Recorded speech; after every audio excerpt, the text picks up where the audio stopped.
This is practice problem 4 on your worksheet. Determine all the external and internal forces on this truss. We always calculate the external forces first by drawing the free body diagram directly on the structure. If you notice, at joint D, a force is given, an external force of 50 pounds. At joint A, there's a roller, so that means there is at least one force at joint A, and then joint C, it's a pin, so there are two external forces. So pause the video, draw the free body diagram, and calculate the moment. At joint C, since the ground is horizontal, the force must go perpendicular to the ground or the surface. I'm going to designate it to go up. You could designate it to go down. If you do your calculations and it comes out negative, that means the direction is in the opposite. On C, or at C, joint C, you have a pin, so you have to have a vertical or a Y force and a horizontal force. Horizontal, I'm just going to arbitrarily assign one. I'm going to say CX goes to the right. And since at joint D we have 50 pounds going down, I'm going to just say at C my perpendicular vector will go up. Next, I need to pick a pivot point. Pivot point is the point in which there is the most unknowns. Right now, I believe that is joint C, so my pivot is going to be at C. Now I need to write a sum of moments. So I have moment A, moment B, moment C, moment D. This is equal to 0. I could cancel out moment B because there is no roller, no pin, no external force given. I could cancel out C because that is my pivot point. So moment is equal to force times distance. And since that is the pivot point, we measure the distance as 0. So this becomes force A, distance A, plus force C, or force D, distance D, must equal to 0. FA, we do not know. The DA, I measure from the pivot point. The force and the distance must be perpendicular to each other. Since I made A go up, perpendicular to that is the horizontal distance, which is 4 plus 5 feet, total of 9. D is given as 50. And my distance is, if this is my pivot point again, D is going perpendicular to it. So this is my horizontal distance, which is 5. This must equal to 0. At this point, you could solve, but I like to put in directions as I go along. So for A, if you look at this, my pivot point is C. My force, I'm pushing up. So if I push up here, the structure is going to rotate clockwise, and by convention, clockwise is negative. For D, this is my pivot point. D is being pushed down.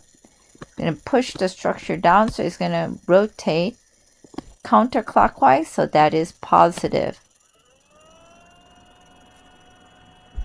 So now this becomes 9 times A. I'm going to rearrange it to the other side, so it's 50 times 5, which is 250. So A is going to equal to approximately 27.8 pounds. Since it came out positive, my direction is correct. It goes up. Now I'm going to write a sum of Fy. My sum of Fy, my vectors going up is A, because I just solved it going up. I label C going up, so I'm going to add that to A, minus my D, because it's going in the opposite direction. So CY is going to be D minus A. D is 50 pounds minus A, which is 27.8 pounds. So if I do my math here, this is going to be 22.2 pounds going up because it came out positive. So my direction for CY is correct too. Now I need to do my sum of Fx. Fx, I only have one vector, that's Cx. This has to equal to 0, so Cx, there is no force. It's just equal to 0. Now I completed all my external forces. Now I need to calculate the internal forces. Internal forces are forces directly on the beam. If you notice, there is 1, 2, 3, 4, 5 beams. So I need to calculate for 5 unknowns. To calculate for the internal forces, you want to select a joint. You want to start at the joint that has the least amount of unknowns and least amount of angles. The reason we don't start at joint D is because we only have one value and the other 3 are unknown. So I'm going to select joint A. So if I select joint A, the first thing I'm going to do is draw a free body diagram. We know vector A is going up because we calculated it previously. There are 2 beams. We have a beam that's AB. AB could go northeast or southwest based on its orientation. And then we have a beam that is AD, which could go to the west or the east.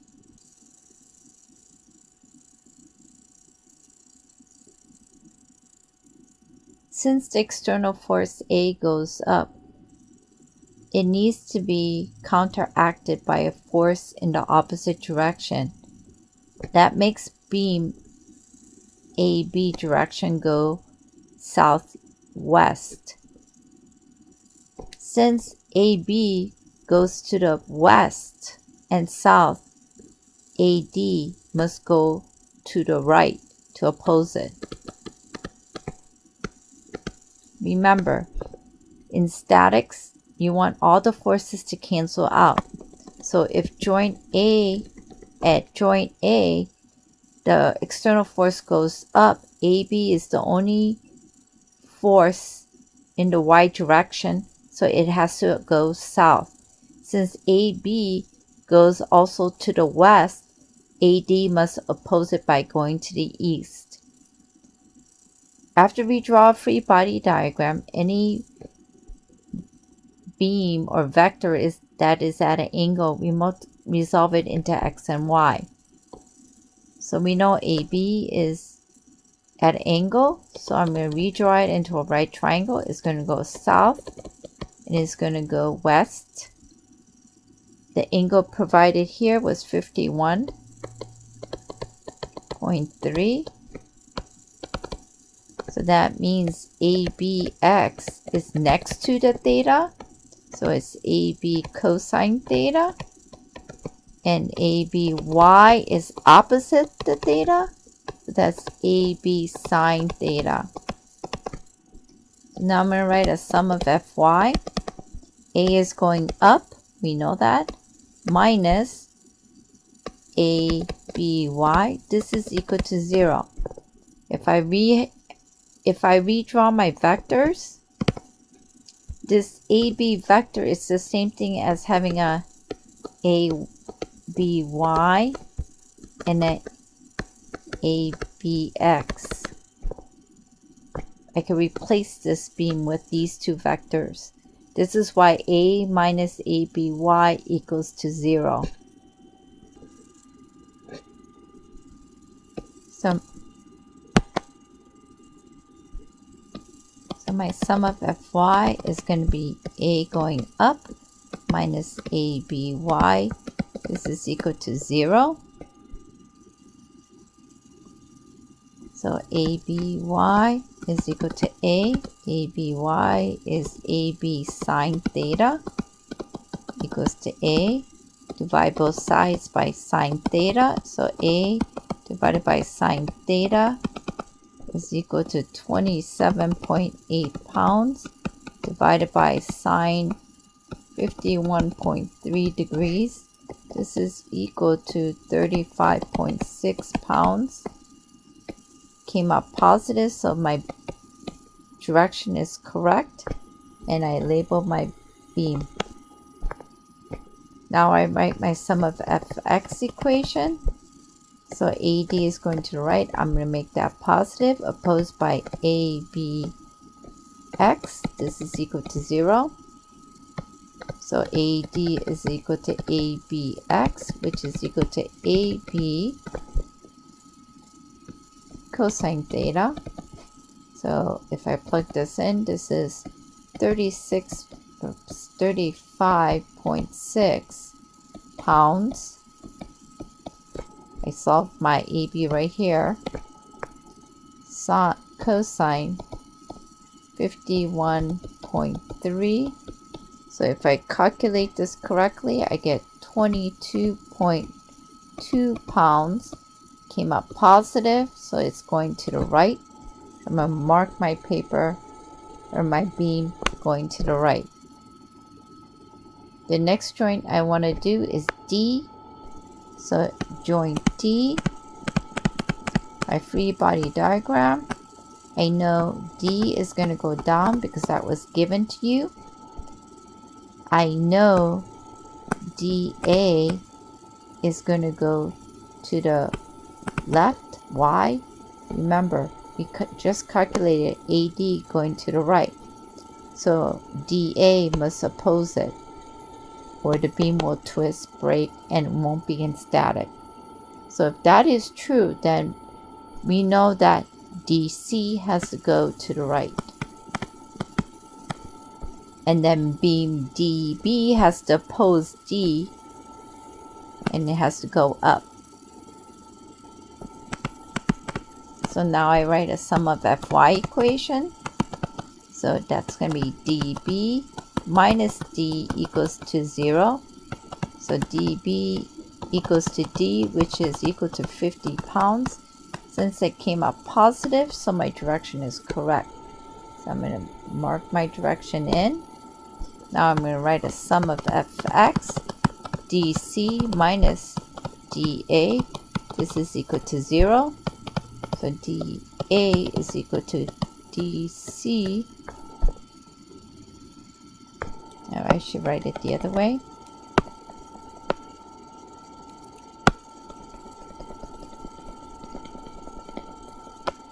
Now I'm going to write a sum of Fx, which is dC going to the right, minus dA equals to 0. So dC is equal to dA, which is equal to 22.2 pounds. And since it came out positive, my direction is correct, and I'm going to mark my paper with that. Now I'm going to go to joint C. So at joint C, we have only one more beam left to solve for, and that is BC or CB. We want to go to joint C because it only has one vector at an angle versus B. So draw the free body diagram for joint C. We know at joint C, CY is going up because we calculated it as going up. CX, we don't even have to draw it in because it came out to be 0.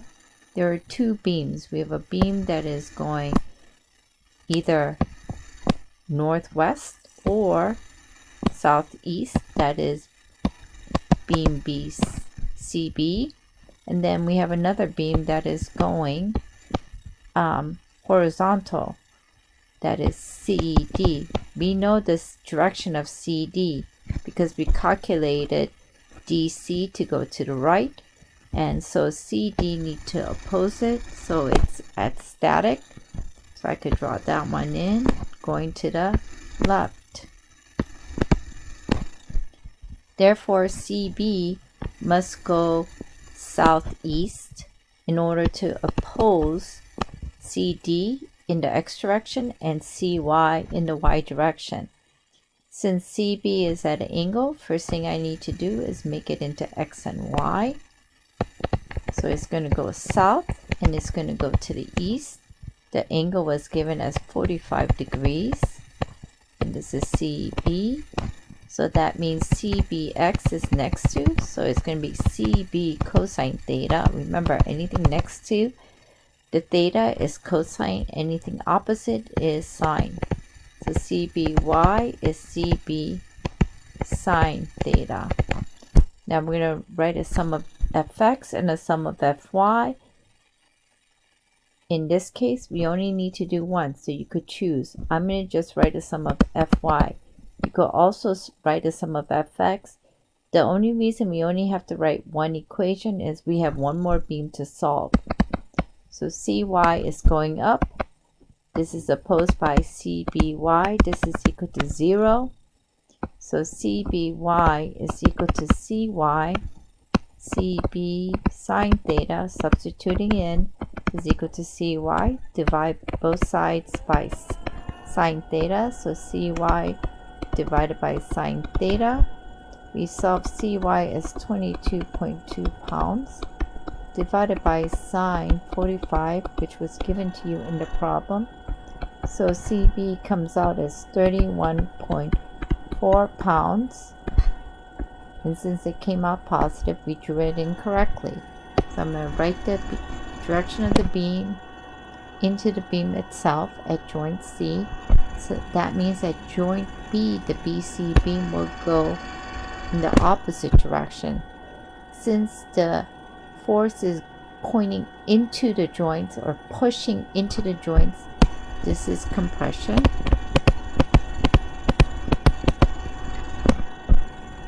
Joint BD, at joint D, DB is being pushed away from it. So that means at joint B, it has to oppose. Since they're going away from the joints, these are in tension. And then at joint D, we see DC is going away, and at joint C, CD is going away. So this is going away from the joint, so this is in tension. So whenever it's going away from the joints, it's in tension. So AD is going away from joint A, and DA is going away from joint D, so this is also in tension. And then at joint A, AB is going into joint A, so that means at joint B, BA is going into the joints. Since they're going into, this is in compression. So try to solve the next few problems on your own and check your answers.